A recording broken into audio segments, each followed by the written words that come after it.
ప్రభు నీ తోడు నీ నీడలో, ప్రభు నీ తోడు నీ నీడలో నీ నిలబ్రతుకు. దేవుడు ఒక్క క్షణం నిన్ను విడిచిపెడితే, దేవుడు ఒకవేళ నిన్ను ఒక్క క్షణం త్రోసివేస్తే ఎన్నడూ మరలా నీ జీవితంలో నువ్వు దేవుడు కలుసుకో. అందుకే జాగ్రత్త సంగమా, విశ్వాసులైన మీరు జాగ్రత్త. దేవుడి మందిరానికి వచ్చినప్పుడు మీ ప్రవర్తన జాగ్రత్తగా కాపాడుకోండి. ఇంట్లో టీవీ దగ్గర కూర్చున్నట్లు అక్కడ కూర్చోవద్దు. దేవుడి స్తోత్రం. ఏదో బస్సు రావడం లేట్ అయినా రైల్వే స్టేషన్ బస్ స్టాండ్ లో కూర్చున్నట్లు కూర్చోవద్దు. ఇక్కడ హల్లెలూయా. దేవుని సన్నిధిగా జాగ్రత్త. నీ ప్రతి కదలికను దేవుడు చూస్తున్నాడు. నీ ప్రతి ఆలోచన దేవుడు ఎరిగి ఉన్నాడు. నీ అంతరంగమైన పరిశీలన చేస్తున్నాడు. దేవునికి స్తోత్రం. నీ హృదయమును దేవుడి ఎదుట యథార్థంగా ఉంచుకోకపోతే దేవుడు ఒకరోజు నిన్ను విడిచిపెడతాడు సంగం. హల్లెలూయా. అప్పుడు ఏమవుతావు? దేవుడు విడిచిపెడితే, దేవుడు నిన్ను త్రోసివేస్తే నువ్వు ఎక్కడుంటావమ్మా? పచ్చిక గల చోట్ల ఉంటావా? లేదు లేదు, ఎడారిలో. ఎక్కడుంటావు? ఎడారిలో. చాలా మంది దేవుని సన్నిధిలో వారు పాపం చేసి ఒప్పుకోవడానికి ఇష్టపడతారు. అంతేకాదు, వాళ్ళు అంటారు, ఈ ప్రార్థన మాకు అవసరం లేదులేండి, ఈ బోధ మాకు అవసరం లేదులేండి, ఈ వాక్యం మాకు అవసరం లేదులేండి, నేను యథార్థంగానే ఉన్నాను. ఉన్నారా? నిజంగా మనం ఉన్నామా యథార్థంగా? గుడి మీద చేసుకొని చెప్పండి ఎవరైనా. నేను కూడా నేను యథార్థంగా, నేను నా దేవుని సన్నిధిలో నేను ఒప్పుకోవాలి. యథార్థం కలిగి ఉన్నామా? కానీ దేవుడు అంటున్నాడు, నువ్వు సరి చేసుకో. హల్లెలూయా. కూర్చోబెట్టావు, బయట లాగేసి కూర్చో. యథార్థత మన జీవితంలో, దేవుని సన్నిధిలో యథార్థత. నేను మీకు ఒక వాక్యం చూపిస్తాను సంగమా. 21 గ్రంథం 2వ అధ్యాయము. దేవుని సన్నిధిలో ఎందుకు మనం కన్నీరు కార్చాలో, ఎందుకు సరి చేసుకోవాలో నేను మీకు ఒక మాట చూపించాలని ఆశపడుచున్నాను. 21 గ్రంథము 2వ అధ్యాయము.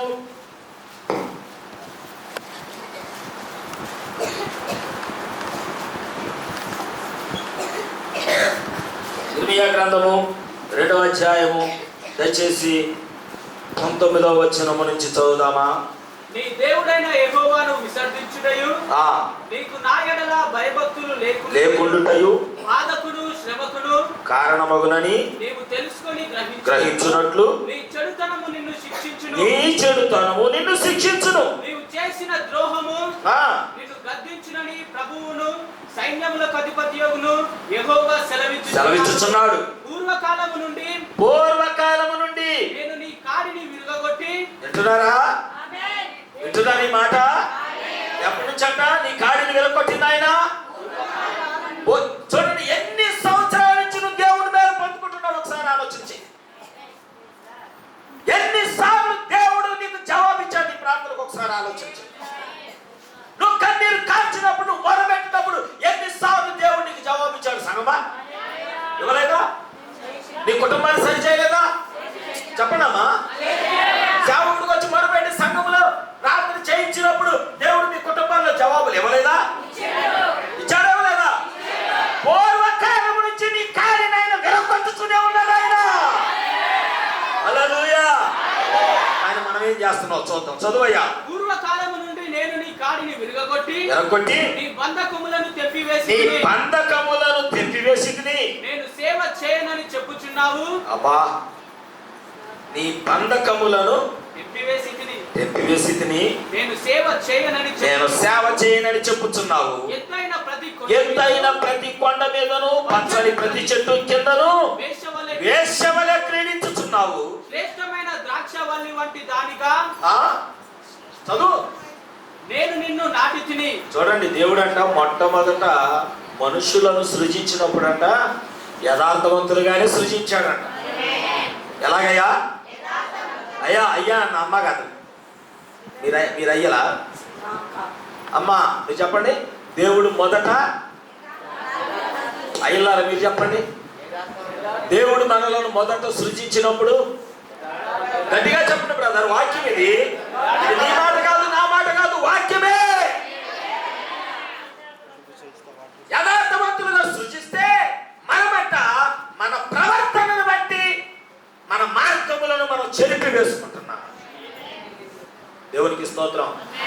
ఇక్కడ అన్నాడు దేవుడు, నేను నిన్ను సృజించినప్పుడు శ్రేష్టమైన ద్రాక్షవల్లిగా నేను నిన్ను నాటాను. కేవలము నిక్కమైన విత్తనము వలన చెట్టు వంటి దానిగా నిన్ను నాటితిని. కానీ నీలో నుంచి ఫలాలు ఎలా వస్తున్నాయి?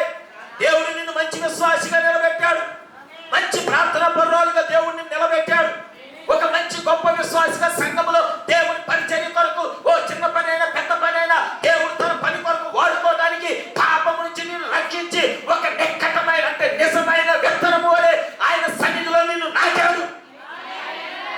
హల్లెలూయా. అది నీలో నుంచి ఏం బయటకు వస్తుందో తెలుసా? నాకు జాతిహీనపు ద్రాక్షవల్లి వలె నీ వెళ్ళు భ్రష్ట సంతానమైతివి. చూసారా నీలో నుంచి ఎలాంటి ఫలాలు వస్తున్నాయి?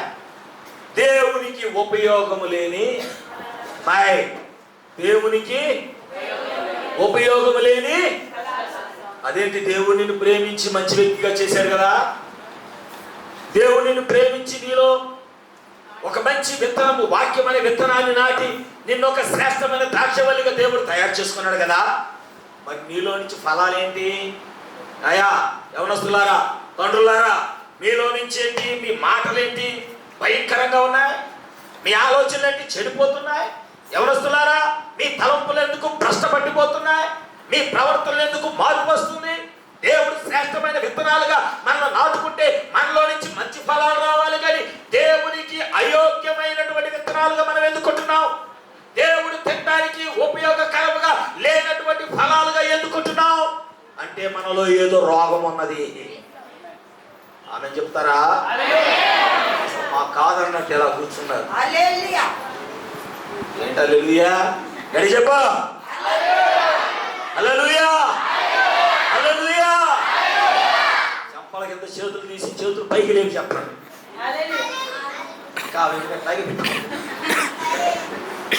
చంపల కింద చేయండి, వాక్యమేనండి, ఆలకించండి. దేవుని స్తుతించడానికి మీ చేతులు ఎప్పుడు ఒక సైనికుడు వలె దేవుని స్తుతించడానికి పైకి లేవనెత్తి స్తుతించడానికి సిద్ధంగా వచ్చండి. మనం యుద్ధ వీరులు, మనం బలహీనులము కాదు. హల్లెలూయా. మనం చెదరగొట్టబడిన వారు కాదు. ఆయన సన్నిధిలో వాక్యము చేత పోగు చేయబడిన దేవుని యొక్క సంఘమయ్యా సంఘమా. హల్లెలూయా. అందుకే దేవుడు తన వాక్యం ద్వారా మనతో మాట్లాడుతున్నాడు. నీ ఇంటి నువ్వు చక్క పెట్టుకో. నువ్వు రోగముతో ఉన్నావు, నువ్వు ఒక బలహీనతతో ఉన్నావు.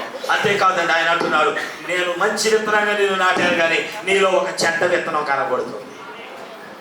నీలో దేవునికి వ్యతిరేకమైనటువంటి ఫలాలు కనబడుతున్నాయి.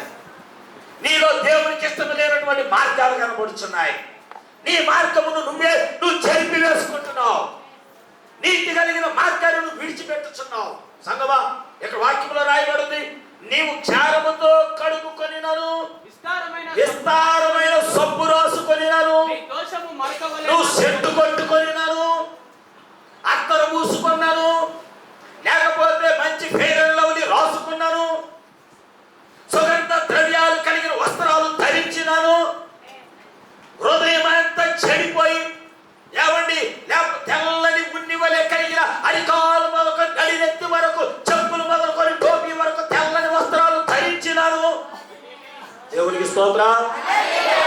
దేవుడు అంటున్నాడు, నీ దోషము నాకు మరక వలె కనబడుచున్నది. ఎక్కడ దాస్తావా మరక? అమ్మా అనుకున్నవాడు కిటికీ అవతల ఉన్నవాడు దాయగలవా? నీవు సబ్బుతో స్నానం చేస్తే నీ పాపం పోతా? చెప్పాలి గట్టిగా. మరి పాపం చేసి వచ్చి కాళ్ళు కడుక్కుంటే పాపం పోతా? చెప్పాలి.